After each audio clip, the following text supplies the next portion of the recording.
Hello and welcome. Tonight we journey to Northern California in 1978, to Yuba County, where five young friends shared a passion for basketball and a dream of competing in the Special Olympics. Picture five men who had known each other for years, who played together on a team called the Gators, who supported each other through challenges that others might not understand. Imagine them on February 24th, the night before the biggest game of their lives, a tournament that could send them to Los Angeles with tickets to Disneyland, deciding to watch their favorite college team play in Chico, 70 miles from home. They never made it back. Their car was found 4 days later, 70 miles in the wrong direction, abandoned on a remote mountain road in Plumas National Forest. 4 months later, after winter snow melted, searchers discovered what had happened to four of them. The fifth man, Mathias, has never been found in the 47 years since that February night. This is not a simple story of people getting lost. This is a mystery that defies rational explanation, involving impossible decisions that experts still cannot account for. Why did they drive 70 miles in the wrong direction up a mountain?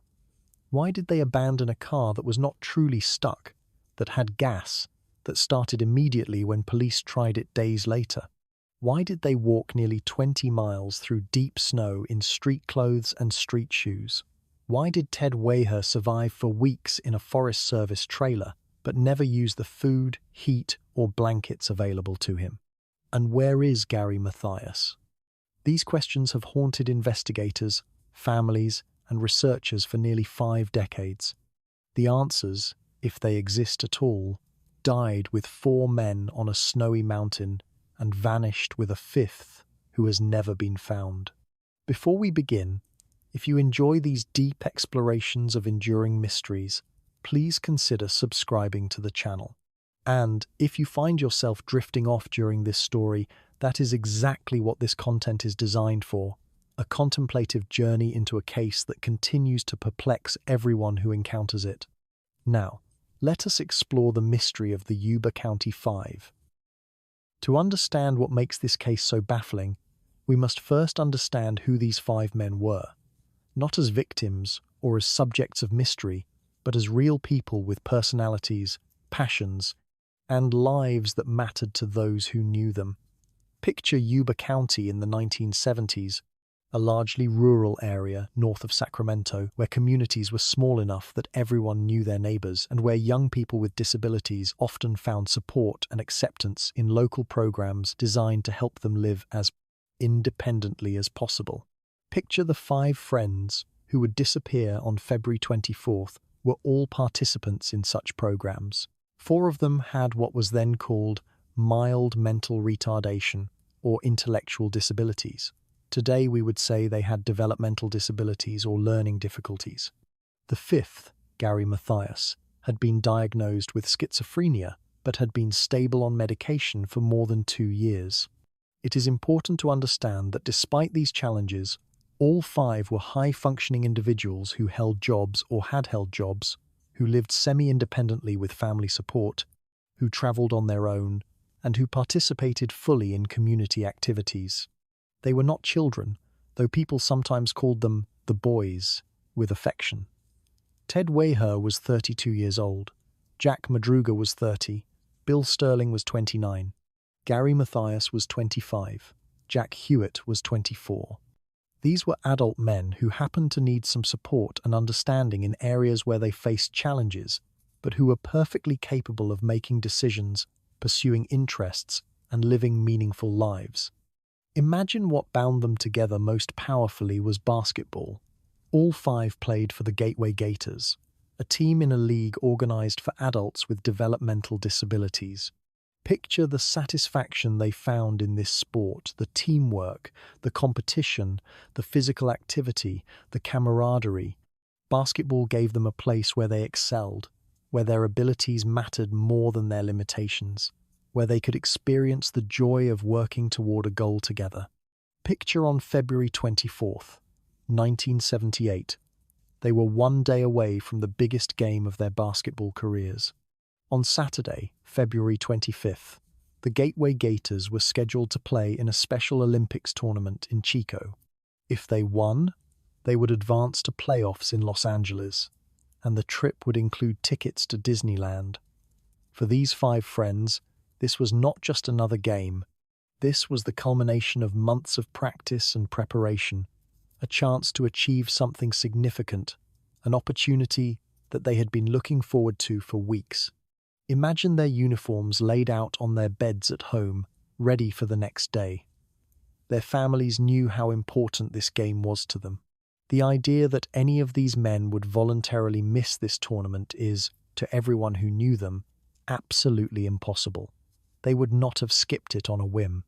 They would not have decided to take a spontaneous road trip the night before. They were committed, they were excited, and they understood that this game mattered. Picture Theodore Weher, known to everyone as Ted, was the oldest of the group at 32. Picture a large, strong man with an extremely friendly and outgoing personality.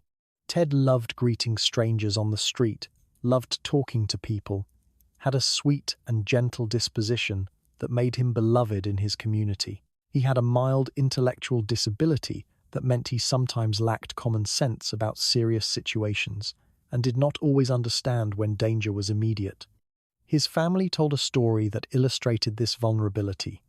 Once, during a house fire, when the ceiling of his bedroom was burning, Ted had to be physically dragged out of the house by his brother because Ted was worried he would be late for something and did not grasp that the fire posed an immediate threat to his life. This tendency to not fully understand danger or to follow rules even when they did not make sense in context would become tragically relevant to what happened to Ted. But in his daily life, this characteristic was simply part of who he was, someone who needed a bit more looking after, someone whose friends and family understood and protected. Ted was unemployed in February 1978, but had previously worked as a janitor. He lived with his parents in Yuba City. His best friend, absolutely inseparable from him, was Jack Hewitt. Imagine Jack Hewitt, 24 years old and the youngest of the group, was called Jackie by everyone who knew him. Picture a very loving, very kind, very sweet person who was extremely talkative and had a great capacity for friendship. Jackie had more significant limitations than some of the others. He could not read, could not write, and could not dial a telephone. He relied on his parents for these tasks, and when he was out with friends, Ted helped him with anything that required reading or writing. The bond between Ted and Jackie was profound. They were never apart. They did everything together. Jackie depended on Ted for help navigating a world that required literacy, and Ted looked out for Jackie, protected him, made sure he was okay. Picture Jack Madruga, 30 years old, was the driver of the group and the owner of the car they would take that night. Picture a very quiet, introverted man who was nevertheless very smart, very kind, and very loving, according to his mother. Jack had learning difficulties, though he had never been formally diagnosed with anything specific. His mother described him as slow, but emphasized that he was high-functioning. He held a job, he functioned well in daily life, he was dependable and responsible. Jack had served in the United States Army, which required a level of capability and discipline that demonstrated his competence despite his challenges. What everyone who knew Jack emphasized was his relationship with his car. He owned a 1969 Mercury Montego, turquoise and white, and this car was his pride and joy. Jack was obsessive about taking care of it. He was protective of it to the point that he would never, under normal circumstances, let anyone else drive. He never left windows down. He never left doors unlocked. The car represented independence and responsibility to Jack, and he treated it accordingly. This detail would become critically important when understanding what happened, because the condition in which the car was found was completely inconsistent with Jack's normal behavior. Imagine Bill Sterling, 29 years old, was described as a religious and sweet person who was an avid bowler. Picture someone who found joy in his faith and in his hobbies, who participated actively in his church community, who had the same love of basketball that his friends shared. Bill lived with his parents and, like the others, was part of the close-knit group that formed around the Gateway Gators team. His personality complemented the others: the quiet Jack, the outgoing Ted, the talkative Jackie, and the sometimes intense Gary. Picture Gary Mathias. At 25, was different from the other four in significant ways. Gary did not have an intellectual disability. He had schizophrenia, a serious mental illness that, when uncontrolled, can cause hallucinations, delusions, and breaks from reality. But in February 1978, Gary had been stable for more than 2 years. He was taking his medication regularly. He was seeing his psychiatrist for check-ins. He was functioning well. Like Jack Madruga, Gary was a United States Army veteran, having served honorably before his discharge when his schizophrenia was diagnosed. Gary's presence in the group was both as a friend and as someone who, when stable, was perhaps the most capable of the five in certain ways. He had life experience from the military. He had dealt with serious challenges and overcome them. He was described as protective of the others, someone who looked out for his friends.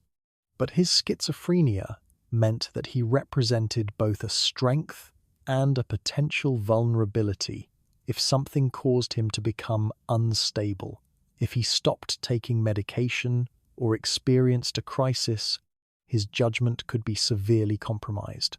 Some people have theorized that Gary might have had some responsibility for what happened that night, that perhaps his mental state deteriorated and he led the others into danger. But his family and his doctors insist that he was stable, that there was no indication of any problem, that he was taking his medication and functioning normally. The mystery of what happened to Gary, whether he is dead somewhere in the forest or whether something else occurred, is one of the enduring questions of this case. These five friends, Ted, Jackie, Jack, Bill, and Gary, were people. They had families who loved them. They had dreams and goals. They had a game to play the next day that they were excited about. Understanding this is essential to understanding why what happened is so inexplicable and so tragic. February 24th, 1978, was a Friday night, and the plan was simple and entirely routine. The Gateway Gators had no game that evening, so the five friends decided to drive to Chico to watch a college basketball game. Chico State University, about 70 miles from Yuba City, was playing UC Davis, and the men loved watching college basketball. This was the kind of outing they did, regularly getting together, piling into Jack's Mercury Montego, driving to see a game, enjoying the evening as friends. Picture the preparations that evening. Each man would have told his family where he was going and when he expected to be home. The drive to Chico was straightforward Highway 99 north from Yuba City to Chico, a route they had traveled before, well marked and direct. The game would last a couple of hours, and then they would drive home, arriving late but not unreasonably so. There was no reason for anyone to worry. Picture the basketball game going as planned. The five friends were seen at the game, enjoying the match, doing exactly what they had said they were going to do. After the game ended around 10:30 in the evening, they made one stop that we know about, Bears Market in Chico. Picture this market, a place where they stopped to buy snacks for the drive-home, candy bars, soft drinks, typical convenience store purchases for a late-night trip. Witnesses saw them at Bears Market, saw them making their purchases, saw them leaving. This is the last confirmed sighting of all five men behaving normally. After they left Bears Market, something happened. Exactly what remains one of the great mysteries of this case. But the result was that instead of driving south on Highway 99 toward home, they ended up driving east and then north into the mountains, ending up 70 miles from where they should have been, on a remote forest road in Plumas National Forest where none of them had any reason to be.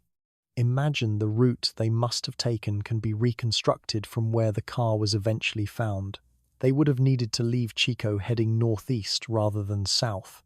They would have driven through Oroville, then continued northeast on the Oroville-Quincy Highway, also called the Oroville-Quincy Road or Plumas-Quincy Highway. This road climbs into the Plumas National Forest, winding through increasingly remote terrain, gaining elevation as it approaches the Sierra Nevada mountains. It is a road that local people might know, but that visitors would have no reason to take, especially at night in winter.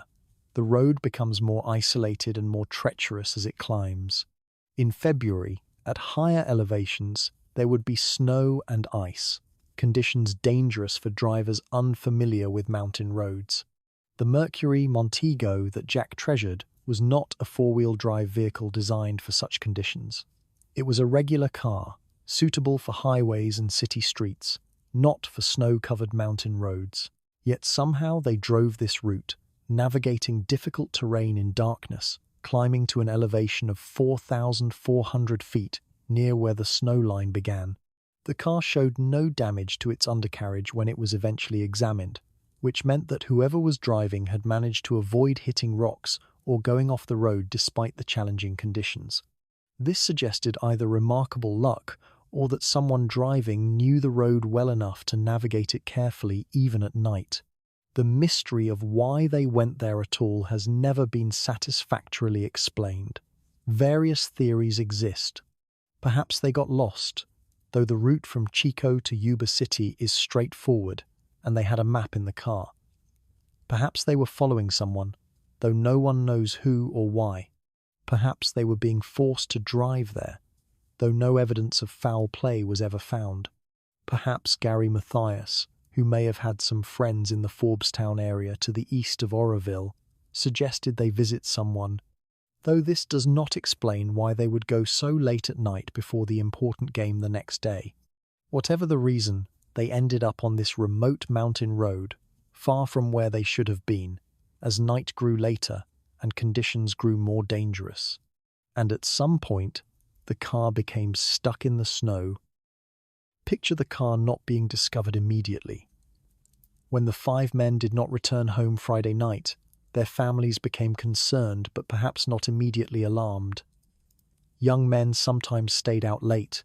Perhaps they had car trouble. Perhaps they decided to stay with friends. But as Saturday morning came and they still had not returned, and as it became clear they were going to miss the basketball tournament they had been so excited about, concern turned to real worry. By Saturday afternoon, families were calling each other, checking to see if anyone had heard from the men. No one had.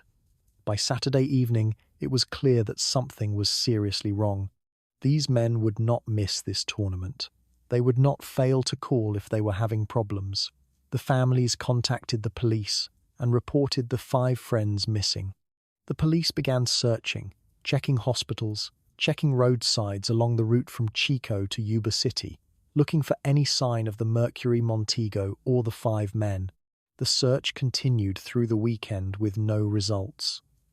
It was not until Tuesday, February 28th, 4 days after the disappearance, that a Plumas National Forest ranger, who had been alerted to watch for the vehicle, noticed a turquoise and white Mercury Montego on a remote section of the Oroville-Quincy Road.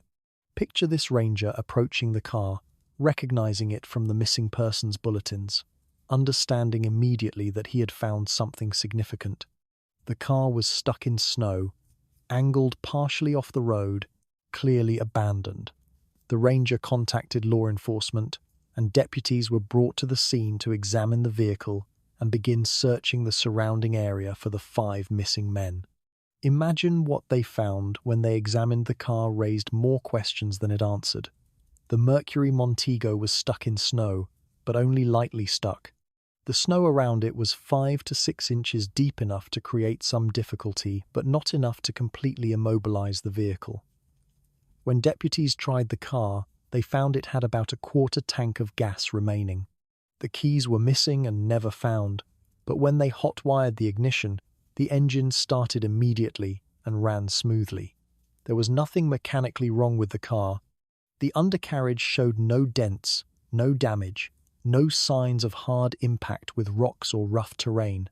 This was remarkable given the condition of the mountain road and suggested that whoever drove the car there had done so carefully and skillfully.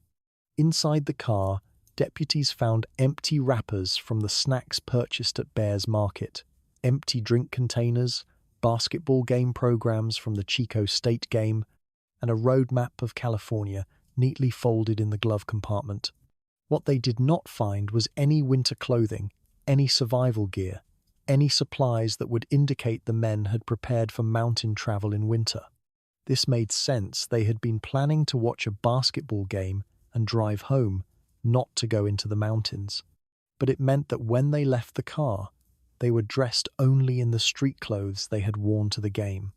The condition of the car itself was what struck investigators as most strange.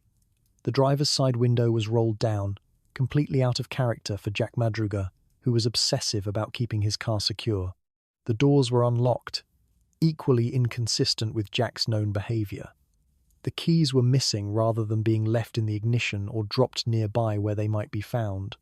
Tire tracks in the snow showed that someone had tried to drive the car out, spinning the wheels in an attempt to gain traction, but then had given up. Deputies assessed that 5 healthy men could easily have pushed the car out of the snow in which it was stuck. The vehicle was not badly mired. With coordinated effort, it should have taken perhaps 5 or 10 minutes to free it. But instead of pushing it out, instead of staying in the car where they had shelter, instead of using the heater with the gas that remained, the 5 men had apparently abandoned the vehicle and walked away into the wilderness. The question of why they would make this decision has never been satisfactorily answered. The car offered everything they needed for survival until morning, when they could be rescued or could free the vehicle in daylight. It had heat. It had shelter from wind and snow. It had locked doors for security. It was a familiar environment where they could have waited safely. Instead, they chose to walk into unknown terrain, in darkness, in winter conditions, wearing street clothes and street shoes, with no survival equipment and no clear destination.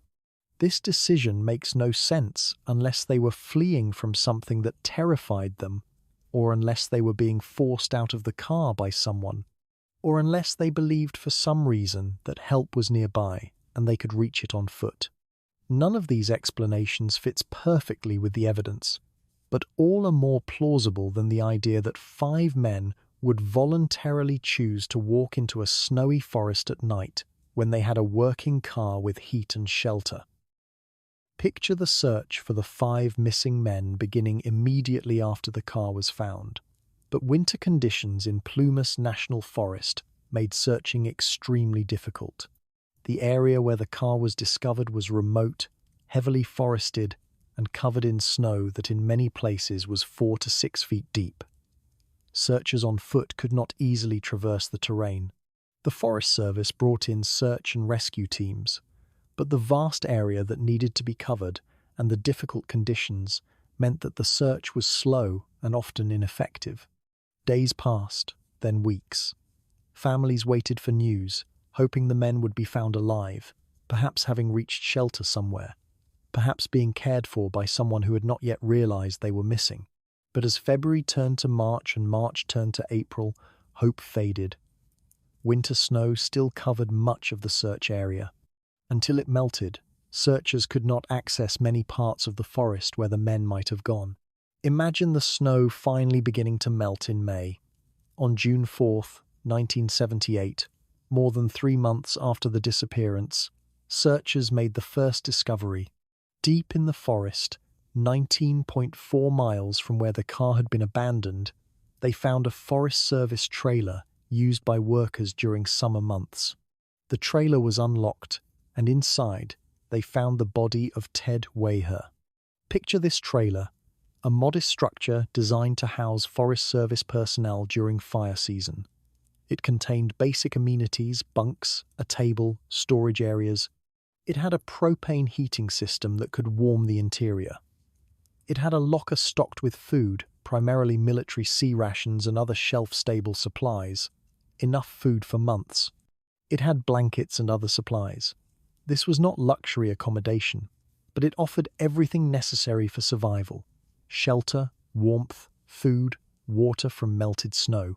Ted Weiher was found wrapped tightly in 8 sheets, lying on a bed in the trailer. He had lost an enormous amount of weight, perhaps 80 to 100 pounds. His feet showed evidence of severe frostbite. The growth of his beard suggested he had been alive in the trailer for 8 to 13 weeks after the disappearance. He had died approximately 2 weeks before his body was found, meaning that if searchers had arrived 2 weeks earlier, they would have found him still alive. The medical examiner determined that Ted had died of starvation and exposure. This finding is what makes Ted's death so inexplicable and so tragic. The trailer contained enough food to sustain one person for more than a year. There were sea rations in the food locker, and evidence suggested that Ted had eaten some of them. Empty cans and opened packages were found, but he had not eaten nearly enough to survive. He had, over a period of weeks, slowly starved to death while surrounded by food.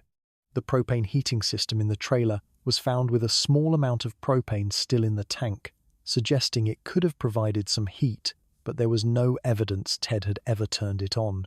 There was a pile of matches and a bed of paperback books that had been opened and arranged in a way that suggested someone had intended to start a fire but never actually lit it.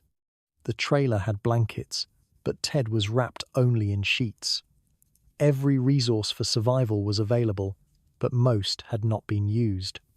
Various theories have been proposed to explain why Ted did not use these resources. One possibility is that his intellectual disability meant he did not understand he was starving, did not recognize the urgency of his situation, or did not connect the feeling of hunger with the need to eat the food around him. Another possibility is that he was waiting for permission or instruction, that he understood the food belonged to someone else, and his sense of following rules prevented him from taking it even to save his own life. A third possibility is that he was too injured or too ill to access the food, though this does not explain why he ate some sea rations but not others. The fact that Ted was wrapped in 8 sheets suggests that someone cared for him, that someone took the time to try to keep him warm. The most likely explanation is that one or more of his friends were with him in the trailer for some period of time before they left or died themselves. The question of who wrapped him in sheets and when remains unanswered. It could have been Jackie, his best friend, performing this act of care before leaving the trailer for unknown reasons. It could have been Mathias, who may have stayed with Ted for some time before departing. What we know with certainty is that Ted Weiher survived in that trailer for weeks, that he endured conditions that should have killed him much sooner, that he had resources available that could have saved his life, and that he died anyway, slowly and alone, 2 weeks before anyone found him.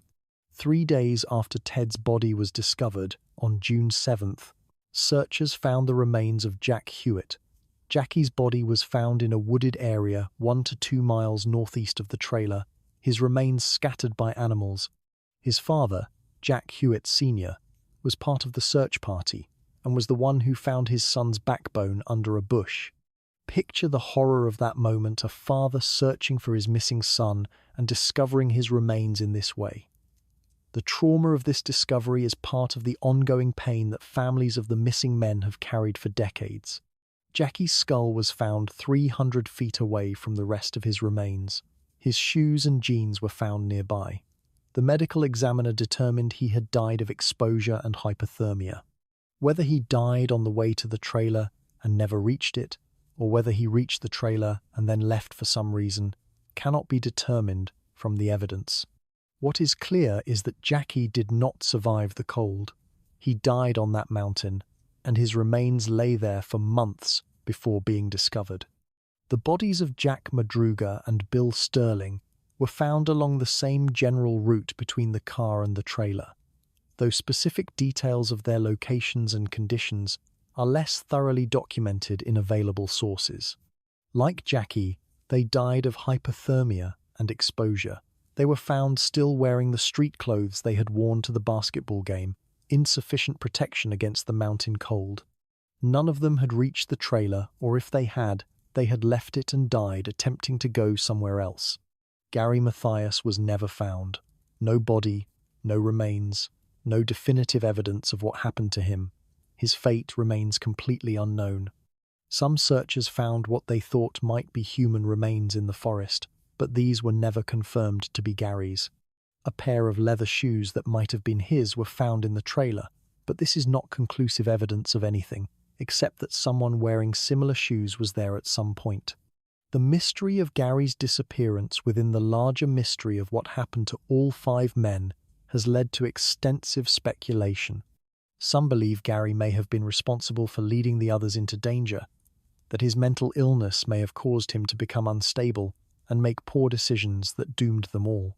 Others believe Gary may have been the last to die, perhaps surviving longer than the others, possibly even making it out of the forest only to die somewhere else or to decide to disappear deliberately. Still, others believe something happened to Gary separately from what happened to the other 4, that he was killed or taken, and that his body was disposed of in a way that prevented discovery. Without his remains, without any confirmed evidence of his fate, Gary Mathias exists in a state of permanent ambiguity. He has been missing for 47 years. If he somehow survived and is alive somewhere, he would be 72 years old now. This seems vanishingly unlikely. The most probable explanation is that he died on that mountain along with his friends, that his remains are somewhere in Plumas National Forest where they have never been found, that he succumbed to the same cold and exposure that killed the others. The physical evidence discovered at the trailer and along the route, the men apparently took raises as many questions as it answers. The distance from the car to the trailer was 19.4 miles. This is an extraordinary distance to walk under any circumstances, but to walk it through snow 4 to 6 feet deep, in darkness, in street clothes and street shoes, seems nearly impossible. Searchers who reconstructed the route found evidence of travel broken branches, trampled snow, signs that people had passed through, but the exact path and the exact sequence of events remain unclear. Did all 5 men walk together? Did they separate at some point? Did some stay with the car while others went for help? The evidence does not definitively answer these questions. What is clear is that walking 19 miles through deep snow in street shoes would have been extraordinarily difficult and would have taken many hours, probably extending into daylight on Saturday, February 25th. The men's feet would have become wet and frozen. They would have experienced extreme cold. They would have been exhausted. Some may have become hypothermic before reaching the trailer. The fact that 3 bodies were found between the car and the trailer suggests they died along the way. How Ted Wayher, who was found in the trailer, made the entire journey when 3 of his friends died attempting it is one of the case's mysteries. Ted was a large man but not exceptionally fit. He had an intellectual disability that might have affected his judgment about pacing and exertion. Yet somehow he covered the distance, reached the trailer, and survived there for weeks, while 3 of his friends died on the way. The arrangement of items in the trailer suggests human presence and activity, but provides little clarity about what actually happened there. The bed of paperback books that appeared to have been prepared for burning suggests someone intended to make fire but changed their mind or was unable to complete the task. The 8 sheets wrapped around Ted suggest caring action by another person. The evidence that some sea rations had been eaten but the main food locker remained largely untouched suggests confusion about what resources were available or permissible to use. One theory that has been proposed is that the men, with their intellectual disabilities and limited understanding of wilderness survival, did not realize they could use the food and heating systems in the trailer. They may have understood it as belonging to someone else, as government property, as something they were not allowed to touch. This interpretation suggests that their disabilities, which in everyday life required some support but did not prevent them from functioning, became fatal in a survival situation where judgment, decision-making, and problem-solving were critical. Another theory focuses on Gary Mathias as potentially the most capable member of the group and the one who might have made decisions about what to do. If Gary was with the others in the trailer and if he left at some point perhaps to try to walk out and get help, perhaps because his mental state became unstable. This might explain why the others stayed and why they did not effectively use resources. Without Gary to guide them, the other four may have been uncertain about what to do. A more sinister theory suggests that someone else may have been involved, that the men may have encountered someone in the forest who harmed them or controlled them, preventing them from using resources or escaping. This theory is supported by one witness account, but remains speculative and unproven. The witness account that complicates the case comes from a man named Joseph Shonz, who was on the same mountain road the night the five men disappeared. Shonz, a man in his 50s, was driving home from a trip when he suffered a heart attack and pulled his vehicle to the side of the Oroville-Quincy Road. Picture this man experiencing severe medical distress, alone on a remote mountain road at night, in winter conditions, in considerable pain and fear. Shonz reported that while he was pulled over, he saw a vehicle that he described as a pickup truck or similar vehicle pull in behind his car. He called out for help but received no response. He then saw flashlights or other lights in the area, suggesting people were moving around near the vehicles. At some point, he reported seeing multiple people, including what he described as a woman and a baby or young child. He said the lights that had been visible were turned off when he called out, as if people were deliberately hiding from him. Shonz spent the night in his vehicle, too ill and in too much pain to get out and seek help. In the morning, he managed to drive himself to seek medical attention. When he recovered from his heart attack and learned about the five missing men, he contacted police to report what he had seen. His account was investigated, and it was confirmed that he had indeed been on that road that night, near where the men's car was eventually found. The problems with Shonz's account are significant. He was experiencing a heart attack, which can cause confusion, disorientation, and altered perception. It was dark, snowing, and he was in medical distress. The details of his account varied somewhat in different tellings over the years. Most problematically, he reported seeing 6 people, including a woman and a baby. But the missing persons case involved 5 men with no reports of anyone else with them. This discrepancy has been interpreted in various ways. Perhaps Shonz miscounted in his distressed state, and the 6 people he thought he saw were actually the 5 missing men. Perhaps he saw the 5 men plus someone else, a hitchhiker they had picked up or someone they encountered on the mountain. Perhaps his medical condition caused him to hallucinate or misperceive what he was seeing. Perhaps he saw completely different people who happened to be in the area that night. What cannot be disputed is that Shonz was there, that he saw something, and that the timing and location fit with when and where the men would have been on the mountain. If we accept that he saw the 5 friends, his account suggests they were behaving strangely, pulling up behind him but not responding to calls for help, showing lights but then turning them off when he called out, giving the impression of hiding or being afraid of contact with a stranger. This behavior, if accurately reported, is completely inconsistent with what we know about these men. Ted Waher loved talking to strangers. The group as a whole would have been likely to help someone in distress, not to hide from them. If they saw someone having a medical emergency, their natural inclination would have been to try to help, or at least to respond when called. The fact that they apparently did not suggests either that Shonz misinterpreted what he saw, or that something had already happened to make the men afraid or unable to respond normally. Some researchers and family members believe Shonz saw the men being controlled by someone else, that the woman and baby, or the additional person or persons he reported seeing, were people who had forced the men up the mountain and who prevented them from responding to Shonz's calls for help. This would explain the strange behavior and the lights being turned off. But there is no physical evidence of anyone else being involved, and theories about forced involvement by unknown persons require accepting a scenario for which there is minimal support. The theories about what happened to the Yuba County 5 range from the mundane to the bizarre, from simple misadventure to conspiracy and murder. None of them satisfactorily explains all the evidence. Each has problems that prevent it from being the definitive answer. The simplest theory is that they got lost. Perhaps they took a wrong turn leaving Chico. Perhaps they followed incorrect directions from someone. Perhaps they thought they knew a shortcut.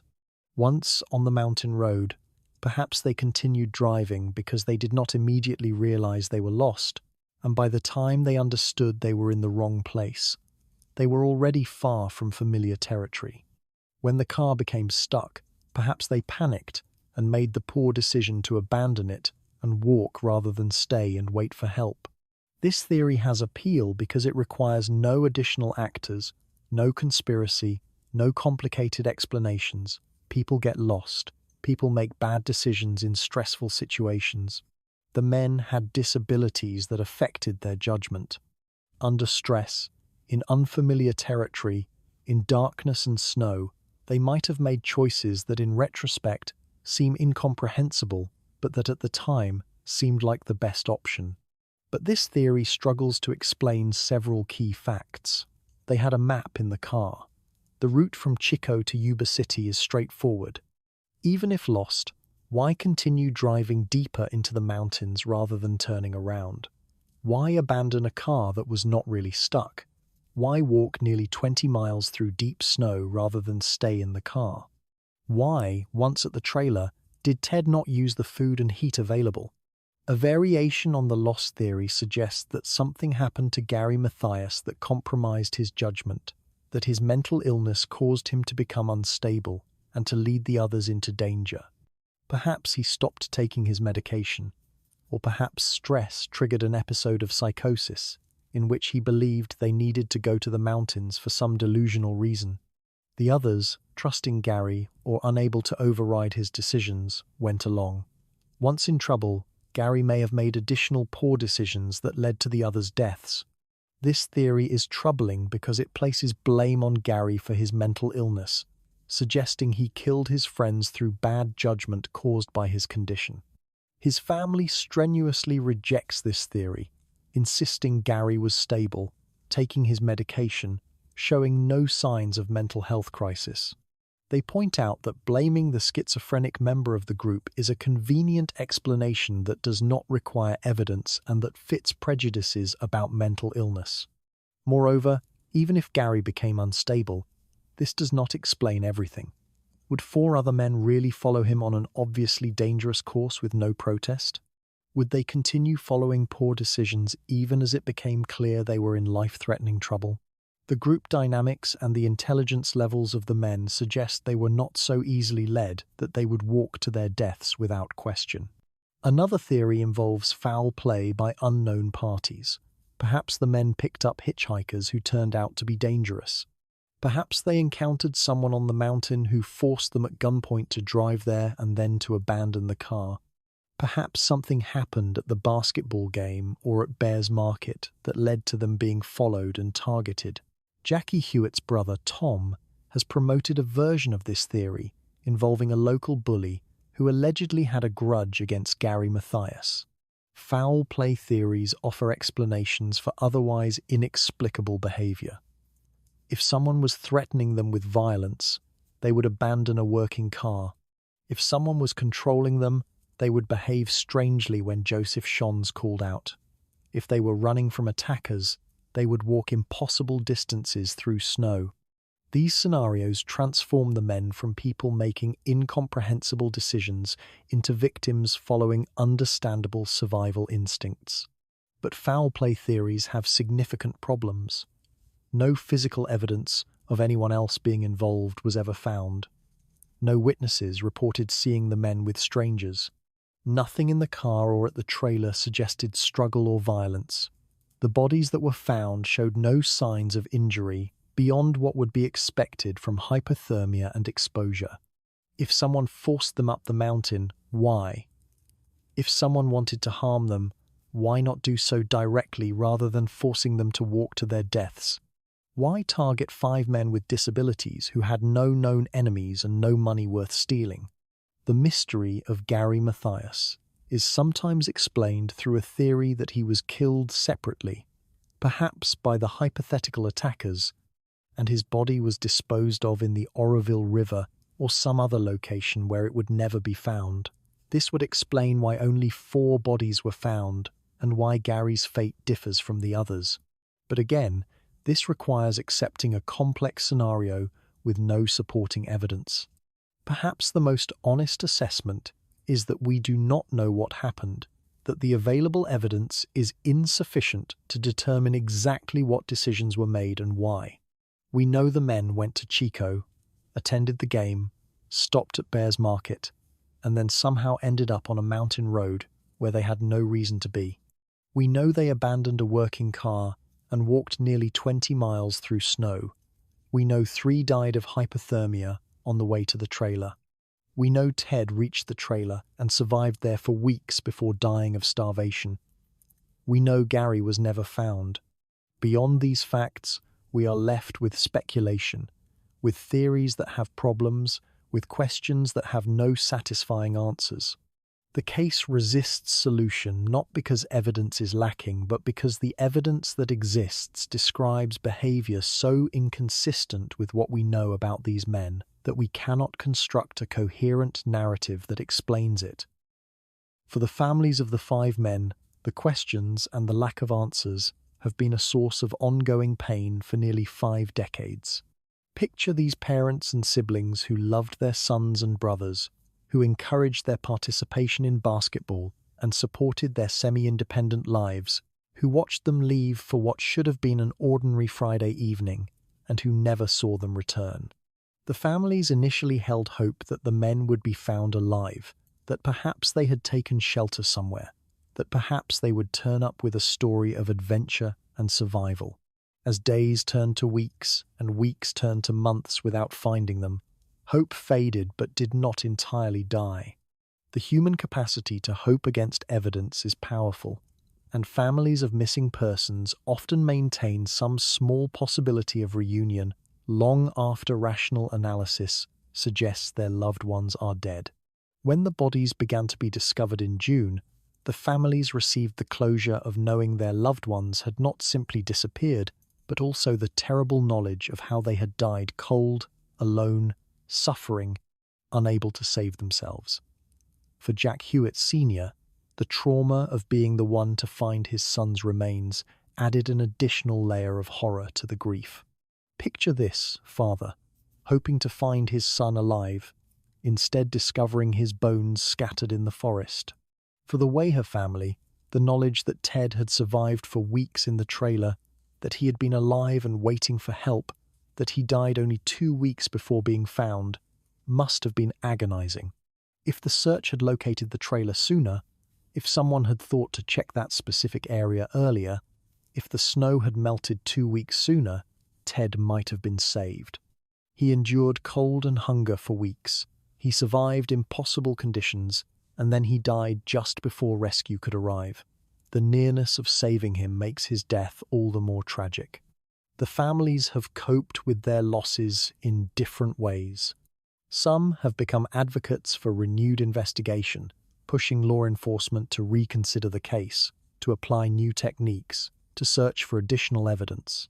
Tom Hewitt, Jackie's brother, has been particularly active in keeping the case in public attention and in promoting his theory that foul play was involved. He has appeared in documentaries and interviews, sharing his belief that his brother and friends were victims of deliberate violence rather than misadventure. Other family members have sought some measure of peace by accepting that they will never have all the answers, that the specifics of what happened may remain forever unknown, but that their loved ones are gone and must be grieved. The passage of time has not necessarily made the grief easier. Some parents have died still wondering what happened to their sons, still carrying questions that were never answered. The case has been featured in numerous television programs, documentaries, podcasts, and articles over the decades. Each new treatment brings renewed attention. Sometimes new witnesses come forward with information. Sometimes new theories are proposed. But despite all this attention and all the analysis, the fundamental mysteries remain unsolved. We are no closer to understanding why the men went up that mountain than we were in 1978.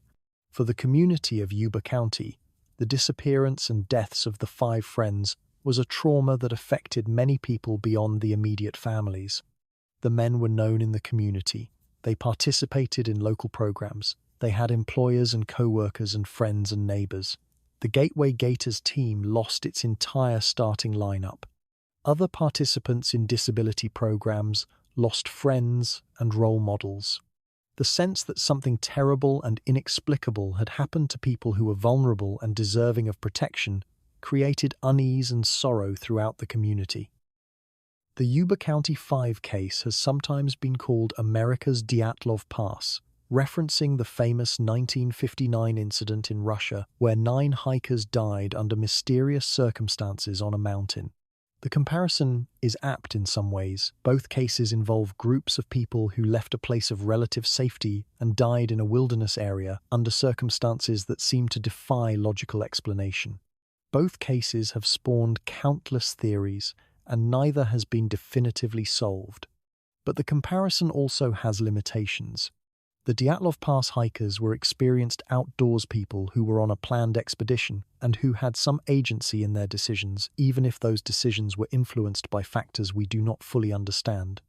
The Yuba County 5 were not outdoors enthusiasts, were not on a planned wilderness trip, and had disabilities that affected their judgment and decision-making in ways that make their actions even more difficult to interpret.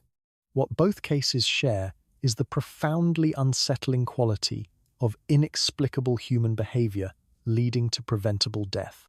When we cannot understand why people made the choices they made, when the decisions that led to tragedy seem so obviously wrong that we cannot imagine ourselves making them, we are left with an intellectual and emotional discomfort that resists resolution. We want there to be a clear explanation, a logical sequence of cause and effect, a narrative that makes sense.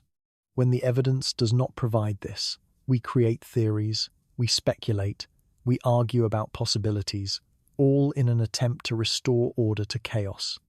For some people, the mystery of the Yuba County 5 is primarily an intellectual puzzle to be solved, a fascinating case to analyze and debate. For the families, it is an open wound that never fully heals. Both perspectives are valid, but it is important never to lose sight of the human cost at the center of this mystery. 5 men died. 5 families lost their sons and brothers. The pain of those losses persists, regardless of whether we ever understand exactly what happened on that mountain. The case also serves as a reminder about vulnerability and the importance of support systems for people with disabilities. The 5 friends were capable of many things. They worked, they traveled, they participated in sports, they had rich social lives. But they also needed some level of support and protection. And when they found themselves in a crisis situation, far from familiar environments and familiar people, their disabilities may have prevented them from making survival decisions that would have been obvious to others. This is not to infantilize them or to suggest they were incompetent. They were adults who made their own decisions most of the time and who functioned well in structured environments with appropriate support. But a mountain wilderness in winter is not a structured environment. It is a place where survival depends on quick thinking, good judgment, and the ability to assess situations accurately and respond appropriately. These are exactly the areas where developmental disabilities can create vulnerability. If society has a responsibility to people with disabilities, and most would agree, it does. Part of that responsibility is ensuring they have the support they need in all situations, not just familiar ones. The Yuba County 5 case is a tragic illustration of what can happen when that support is absent and people find themselves in circumstances beyond their capacity to handle alone. The case also highlights the limitations of law enforcement and search and rescue in wilderness areas. Plumas National Forest is vast. The terrain is difficult. Winter conditions prevented effective searching for months. By the time bodies were discovered, much evidence had been lost to weather and time and animals. Better initial response, more resources for searching, different decisions about where to focus, search efforts, all of these might have changed outcomes, but we cannot know. What we can say with certainty is that 5 friends went to watch a basketball game and never came home, that 4 died on a mountain where they had no reason to be, and that 1 has never been found. We can say that families have grieved for nearly 5 decades without fully understanding what happened to their loved ones. We can say that countless people have studied this case, and none have provided a definitive explanation for the impossible decisions that led to tragedy. The mystery endures not because investigators were incompetent or because evidence was mishandled, but because the evidence that exists describes behavior so anomalous, so inconsistent with everything we know about these men and about human nature generally, that we cannot fit it into a coherent narrative, and perhaps we never will. Perhaps the Yuba County 5 will remain forever one of those cases where we know what happened, but never understand why. As we conclude this exploration of the Yuba County 5 mystery, we return to where we began, to 5 friends who loved basketball, who had dreams of competing in a tournament that mattered to them, who went to watch their favorite college team play on a February night in 1978. Picture them that evening before everything went wrong: Ted with his friendly smile, Jackie inseparable from Ted, Jack protective of his precious car, Bill content in his faith and his friendships, Gary stable and capable, looking out for the others. They had every reason to return home safely that night, and every intention of playing in the tournament the next day. Their uniforms were laid out on their beds. Their families expected them home. Their teammates expected them at the game. They would not have voluntarily missed that tournament. Something happened that changed their plans, that took them to a mountain road 70 miles from where they should have been, that led to decisions and outcomes no one could have predicted. What that something was may never be known. The physical evidence tells us where they went and what they did, but not why. The theories we can construct all have problems that prevent them from being fully satisfying explanations. We are left with facts that are indisputable and questions that may be unanswerable. Ted Wayher survived for weeks in that trailer before dying. Jack Hewitt's remains were found scattered in the forest by his own father. Jack Madruga and Bill Sterling died of cold on a mountain where they had no reason to be. Gary Mathias vanished and has never been found. These are the facts. The why behind them remains elusive. For the families, the passage of 47 years has brought time to grieve, but not necessarily peace. Some questions cannot be answered. Some losses cannot be explained. The 5 men they loved are gone, taken by circumstances that continue to defy understanding. The pain of that loss persists, independent of whether we ever determine exactly what happened on that February night.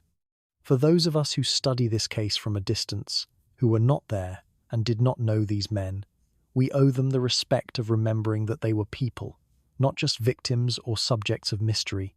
They had personalities and preferences, strengths and vulnerabilities, families who loved them and friends who valued them. The tragedy of what happened to them should not overshadow the reality of who they were and what their lives meant to those around them. The Yuba County 5 case reminds us that the world contains mysteries we cannot solve, tragedies we cannot fully comprehend, events that resist our attempts to impose order and explanation. It reminds us that vulnerable people need protection and support, that disabilities can create risks in situations where others might survive, that systems designed to help must actually be present when crisis occurs. Picture the mystery of why Ted Wayher did not use the resources available to him in the Forest Service trailer has generated extensive discussion among investigators, psychologists, and people familiar with developmental disabilities. To understand why Ted might have starved while surrounded by food requires understanding how intellectual disabilities can affect decision-making, judgment, and problem-solving in ways that may not be immediately obvious to those without such challenges. Picture Ted in that trailer, cold and hungry, with a locker full of food visible but perhaps not comprehensible to him as something he was allowed to use. People with intellectual disabilities often develop strong adherence to rules and social norms. understanding that there are things that belong to them and things that belong to others, and that taking what is not yours is wrong. This moral framework, which in everyday life is appropriate and helps people navigate social situations, can become dangerous in survival situations where normal rules should not apply. Imagine if Ted understood the trailer and its contents as belonging to the Forest Service, as government property, as something he was not supposed to touch. His intellectual disability might have prevented him from override this understanding, even as he starved. The concept that survival necessity supersedes property rights, that taking food to save your life is different from stealing, might have been too abstract or too situationally complex for him to grasp. He might have been literally waiting for permission that would never come. There is also the documented incident from his past, where his brother had to physically drag him out of a burning house because Ted was worried about being late for something and did not understand that the immediate danger of the fire was more important than whatever appointment he had. This suggests that Ted had difficulty assessing the relative importance of different concerns, that he could not always recognize when an immediate threat required abandoning normal priorities. If Ted did not recognize that he was starving, or if he did not understand that starving was more immediately dangerous than the social rules about not taking others' property, he might have simply not made the connection that he needed to eat the food around him. Another possibility is that Ted was simply too compromised physically to access the food effectively. The food locker required opening and sorting through military C rations, some of which are packaged in ways that can be confusing even for people without disabilities. If Ted's hands were too cold from frostbite to open packages, if he was too weak from hunger to manage the physical task of getting food out and preparing it, if his feet were so badly damaged that moving around the trailer was agonizing, he might have eaten what he could easily access and then simply given up on the more difficult task of getting more. The evidence that he did eat some C rations suggests he understood at least partly that the food could be eaten, but the fact that he did not eat enough, that he did not systematically work through the available supplies to keep himself fed, suggests some barrier to consistent food acquisition existed. Whether that barrier was psychological, physical, or cognitive, we cannot determine with certainty. Picture the question of whether anyone else was with Ted in the trailer, and if so, what happened to them, is central to understanding his final weeks. The 8 sheets in which he was wrapped suggest caring action by another person. Ted could not have wrapped himself so thoroughly. Someone took the time to try to keep him warm, to provide what comfort they could. This person, most likely Jackie Hewitt or Gary Mathias, must have been alive when this wrapping occurred. What happened to them afterward? If Jackie was with Ted for some time and then left the trailer, why would he leave his best friend? Jackie and Ted were inseparable. Jackie depended on Ted for help with reading and other tasks. The idea that Jackie would abandon Ted seems inconsistent with everything we know about their relationship. But perhaps Jackie left thinking he could get help, thinking he would return with rescue, thinking Ted would be safer in the trailer than attempting to walk further.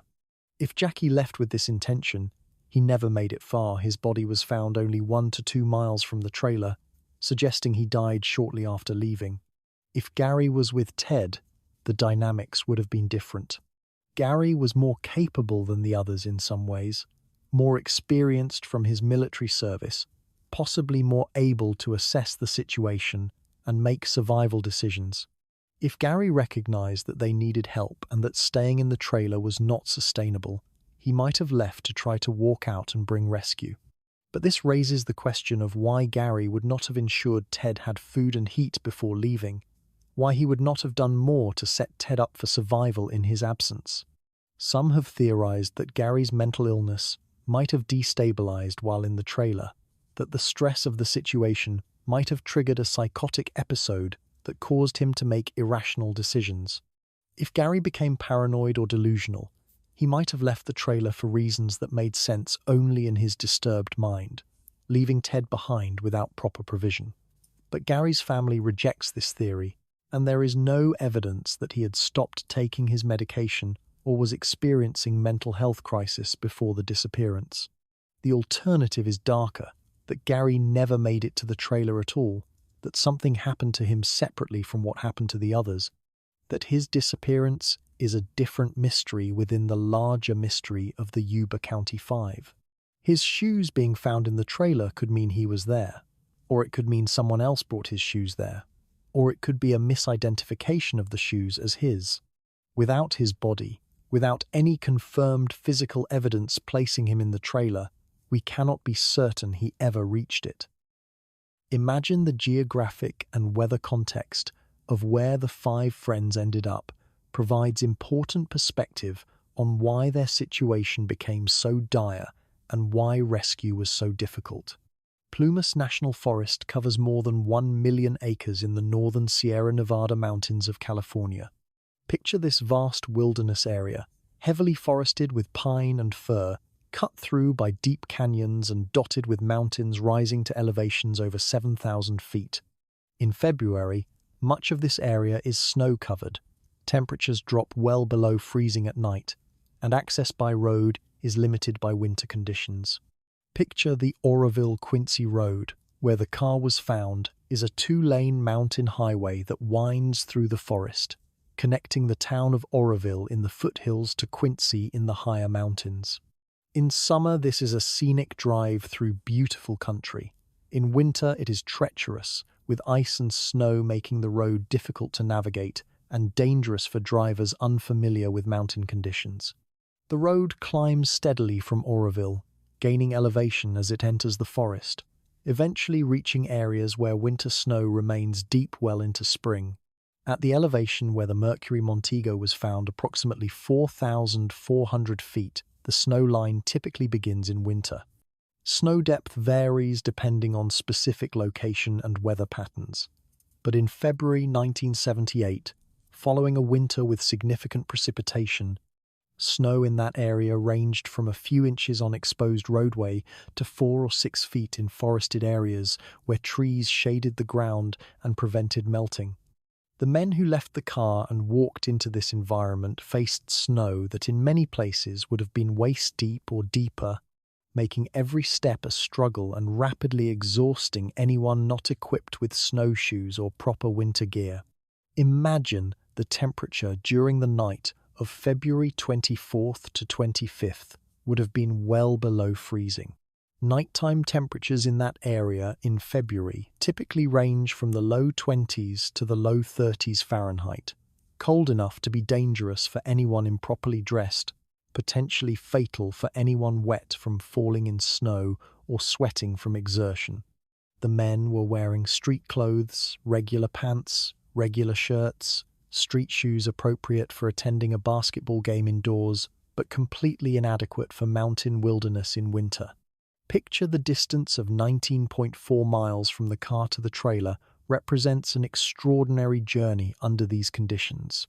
For comparison, a healthy hiker in good weather on clear trail might cover that distance in 7 to 8 hours of steady walking.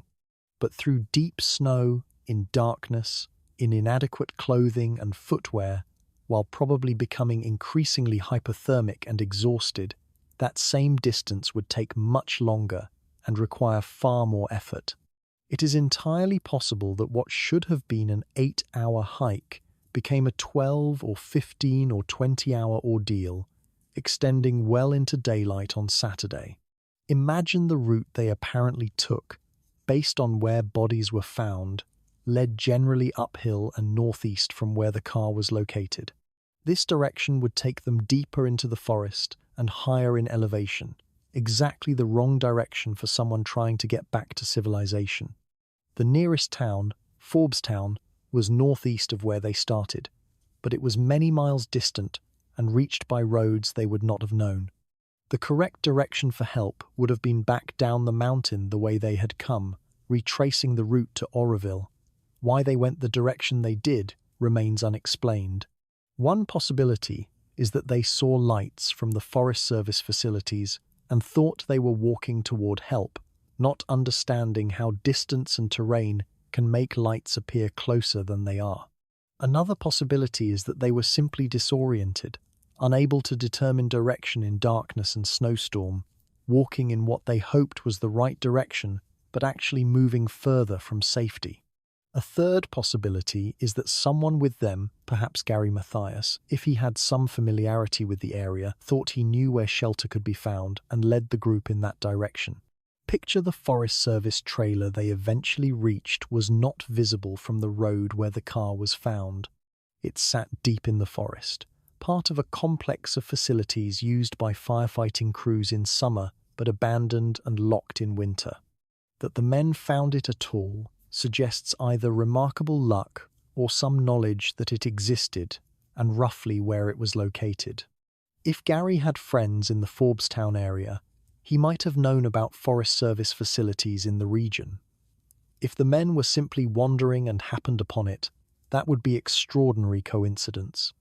Imagine the trailer, a basic structure designed for function rather than comfort. Picture a rectangular building, perhaps 20 feet long and 10 feet wide, with corrugated metal exterior, small windows, a door that in winter would typically be locked, but that apparently was not on this occasion, or that was forced open. Inside would be bunks for sleeping, a table and chairs, storage cabinets, a propane heating system, and the food locker stocked with military sea rations and other supplies meant to sustain fire crews during emergency deployments. Picture sea rations, military field rations, packaged meals designed to be portable, durable, and nutritionally adequate. They come in cans or packages that require opening, sometimes with can openers or by using designated tabs and pull mechanisms. The contents might include canned meat, crackers, candy, instant coffee, cigarettes, and other items packaged for soldiers in field conditions. While not gourmet fare, sea rations provide adequate nutrition and calories. A supply sufficient for one person for a year would be more than enough to have kept Ted alive until searchers found him.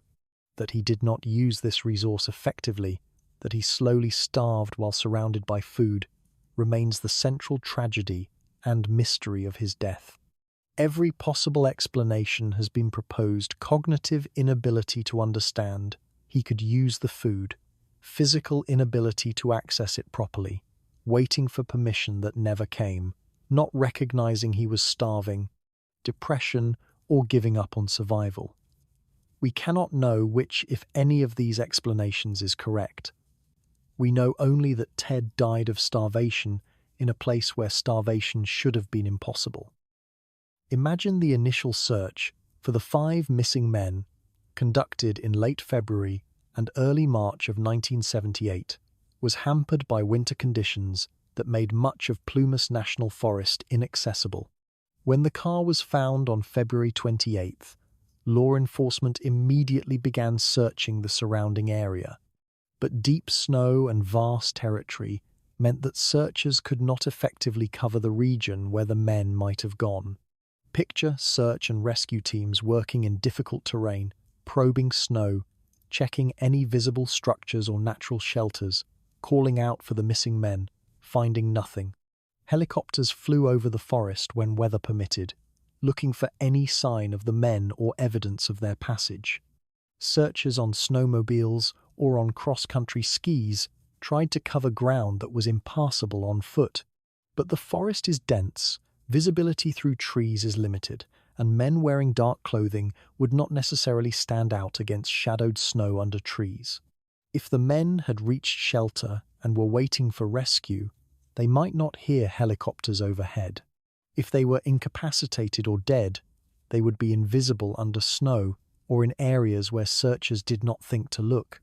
As weeks passed with no discoveries, the search was gradually scaled back. Resources for search and rescue are finite, and as the probability of finding the men alive decreased, the justification for continuing intensive searching decreased as well. Families were told that when snow melted in spring, more thorough searching would become possible, and that renewed efforts would be made to locate the missing men once weather and terrain allowed better access. Picture the wait from late February when the car was found to early June, when Ted's body was discovered, must have been agonizing for the families. Picture parents waking each day hoping for news, checking the phone, asking if searchers had found anything. Picture siblings wondering whether their brothers were alive somewhere, suffering, waiting for help that was not coming. Picture the Gateway Gators teammates who should have been celebrating tournament victories with their friends, instead grieving their disappearance. Imagine when the snow finally melted enough for effective searching. Renewed efforts located the trailer on June 4th. The discovery of Ted's body inside brought terrible confirmation that at least one of the men was dead, but it also raised immediate questions about where the other four were. Search teams fanned out from the trailer, working systematically through the surrounding forest, looking for any sign of the others. Picture Jackie Hewitt's remains being found 3 days later, on June 7th, by searchers that included his own father. The horror of a parent discovering their child's remains cannot be overstated. Jack Hewitt Sr. had been searching desperately for his son, hoping against hope to find him alive, instead encountering the evidence of his death scattered by animals across the forest floor. This is trauma that does not heal, that marks a parent permanently, that transforms grief into something even more painful through the specific circumstances of discovery. The bodies of Jack Madruga and Bill Sterling were found in the same general time period, their remains located at different points along the route between the car and the trailer. Like Jackie, they had died of hypothermia and exposure, succumbing to cold before reaching the shelter that might have saved them. Unlike Ted, they did not survive long enough to suffer weeks of slow starvation.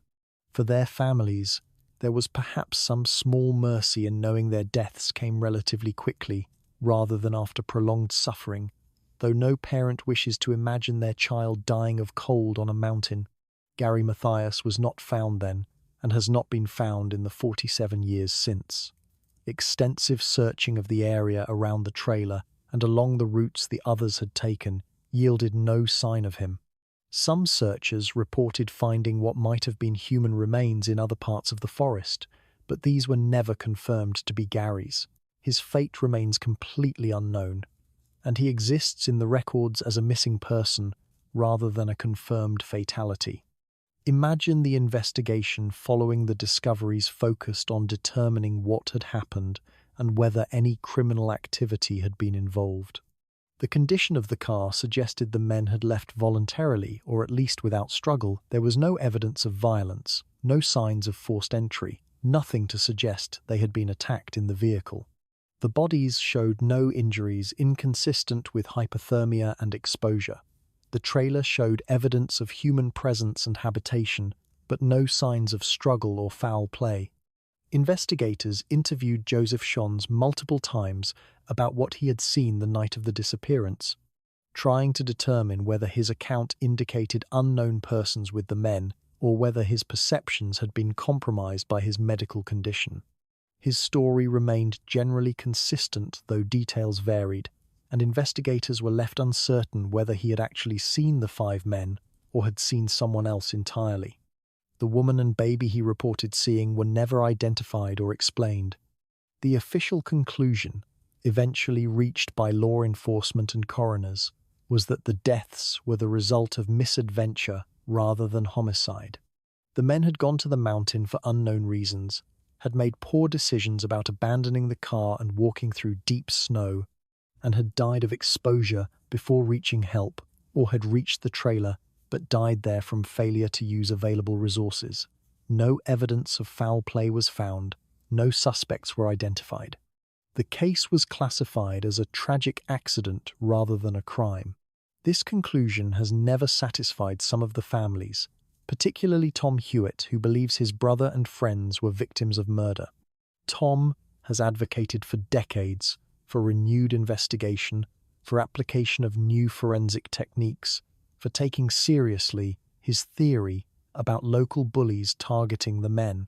He has kept the case in public attention through media appearances and interviews, refusing to let the memory of his brother and friends fade into forgotten history. Other families have come to accept, however reluctantly, that they will never have complete answers about what happened. They have focused their energy not on solving the mystery, but on honoring the memory of their loved ones, on ensuring that Ted and Jackie and Jack and Bill and Gary are remembered for who they were rather than just for how they died. Memorial services were held, graves were established for those whose remains were found, and the passage of time has brought, if not peace, then at least some accommodation to loss. Imagine the broader context of how society understood and supported people with developmental disabilities. In 1978, provides perspective on both how the five friends were able to live semi-independently and why. They were vulnerable when crisis occurred. Picture a time when the term mental retardation was still standard clinical language, when institutions for people with disabilities were still common, when the movement toward community integration and independent living was still developing momentum.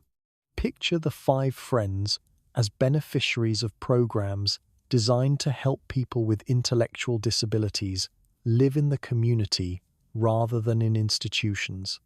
They participated in supported employment programs, recreational leagues like the Gateway Gators, and social services that helped them manage aspects of daily life they struggled with.